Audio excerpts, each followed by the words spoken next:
Chapter 62. Virginia waited in the car while Derek got out and went up to Sandra. She stood in the doorway with an overnight bag in her hands. The logo for the television station she worked at was on its side. Derek approached her tentatively. He seemed disoriented. He glanced around as if looking for something to hold him up. He didn't have any skin, that's what it was. He was raw and bleeding, but trying his best to keep it hidden.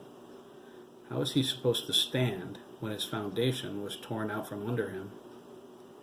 "Here you go, sweetheart," Sandra said, forcing a smile. "These are all of Craig's clothes, plus some money in case he needs anything." Derek nodded.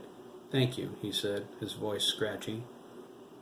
"Would you like to come in for a minute?" Sandra asked. "Have something to drink, maybe?" "No, thanks," Derek sighed. "Virginia's taking me out for food. We have to stop at the cleaners and drop off our suits for his..." He struggled to hold back his tears. He took a deep, shaky breath. "The funeral." Sandra leaned over and kissed his forehead. "I'm sorry, honey," she whispered. "This must hurt pretty bad, huh?" Derek lowered his eyes and nodded. Sandra hugged him and sent him on his way. It was apparent he didn't want to get into it. She waved to Virginia, who rolled her window down. "I'll call you," Virginia said. Sandra nodded. She almost said something more, but begrudgingly decided against it. Derek climbed into the front seat. They pulled out of the driveway and drove up Grady Lane. Sandra watched them until they were gone. She hoped Derek wasn't stuffing his emotions. The fog in his eyes reflected so much pain. He had to let it out. She closed the door and turned around. Mike was standing behind her, shaking his head. Sandra nodded. "I know, Mike," she said. "I shouldn't have invited him in. I'm sure he has enough on his mind." "That's not it," Mike replied. "You know what the problem is." "You're right," Sandra moaned, falling into his arms. "I think we should tell her, you know. Her son works for Hiram, and has for the past year," Mike interjected. "We can't say anything without facts. It doesn't matter what we think, only what we can prove.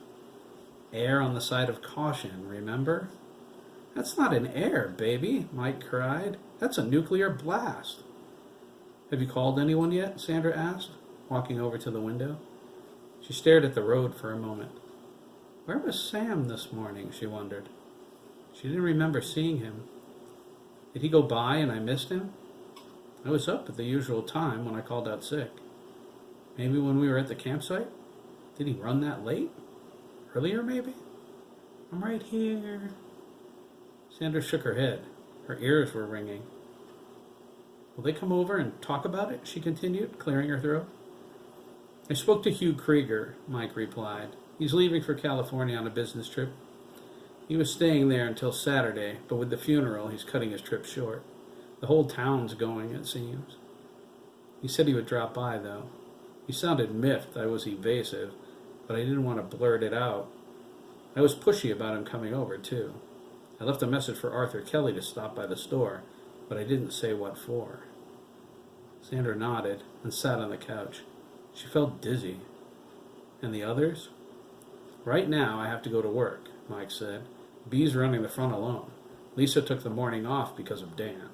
I think they were together last night, if you know what I mean." "Oh?" Sandra asked. "She's kicking herself for not driving him home." Sandra shook her head. "That's a tough one. Tell her to call me if she needs somebody." She went back to staring at the road. "Good morning, Mrs. Dougan." Sandra smiled.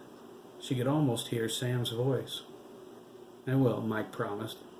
"But first," he thought, walking out the door, "I need to find that application from Henry Schwartz."